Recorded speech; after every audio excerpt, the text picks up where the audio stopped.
একজন ইশারায় কথা বলতেছে, কি সমস্যা তার? এজন্য বান্দা, তোমার এই হাত, তোমার এই মুখ, তোমার এই দেহ, তোমার এই চিন্তা শক্তি সব কিছু আমি আল্লাহর দেয়া, আমি আল্লাহর হুকুমে চলে। যতদিন বলবো চলো চলবে, যেদিন বলবো থামো থেমে যাও।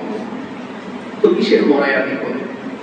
না গাড়ি আমার, না বাড়ি আমার, না জমি আমার, না আমি আমার, কেউ আমার থাকে না। এজন্য কবি এক জায়গায় বলেন যে আমার সাথে কেবল আমার ছায়াই থাকে, আর কিচ্ছু থাকে। কি থাকে আমার সাথে? আমার ছায়া থাকে, আর কিচ্ছু আমার সাথে থাকে না।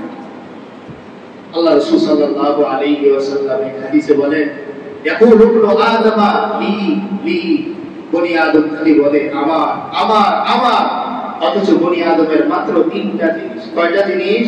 তিনটা জিনিস আমার, আর কিচ্ছু আমার না। এক নম্বরে, যা আমি পেয়েছি হজম হয়েছে, হজম না হইলেও আমার না, হজম হইতে হবে, তাহলে এটা আমার। দুই নম্বরে, যা আমি পরিধান করেছি পুরান হয়ে ছিঁড়ে গেছে, পুরান না হইলে আমার না। কারণ অনেক নতুন জামা, দাদা মারা গেছে তো সব করে বাবা বলতেছে এটা ওর দাদার স্মৃতি, ওর ছেলে হিসেবে নাতি হিসেবে ওই করবে, তো আমার নাতি নিয়ে যাবে। আল্লাহ রাসূল বলতেছেন, বনি আদম তুমি আমার আমার বলো না, যে জিনিস তুমি খেয়েছো হজম হয়েছে এটা তোমার, যে জিনিস তুমি পরিধান করেছো ছিঁড়ে গেছে এটা তোমার, আর যে জিনিস তুমি গোপনে আড়াল করে আল্লাহর রাস্তায় দিয়ে দিয়েছো এটা তোমার।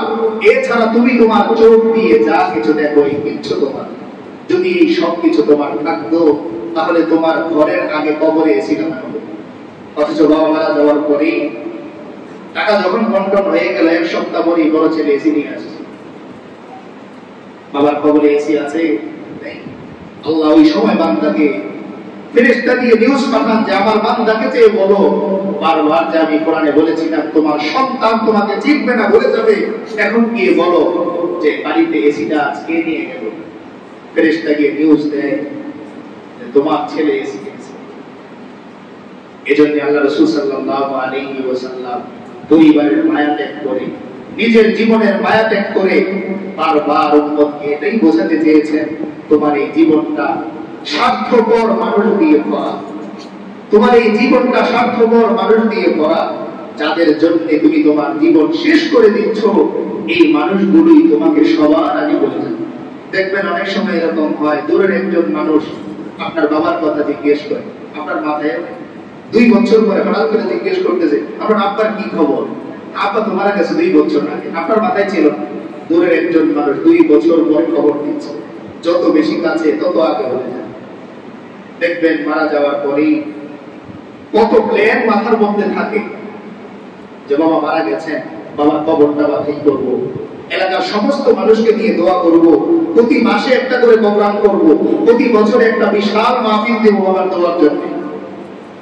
মারা যাওয়ার পরে 1 সপ্তাহ, সর্বোচ্চ 1 মাস, 1 মাস পরে কোথায় থাকে তার মাহফিল, কোথায় থাকে তার দোয়া অনুষ্ঠান? বরং ভাইয়েরা ভাইয়েরা জমি ভাগ নিয়ে, টাকা ভাগ নিয়ে পরস্পর বিদ্বেষ, পরস্পর হিংসা বাড়াবাড়ি চলবে। এজন্য আল্লাহ তাআলা বলতেছেন, বান্দা আমি ছাড়া তুমি তোমার জীবনে কাউরে আপন পাইবা না।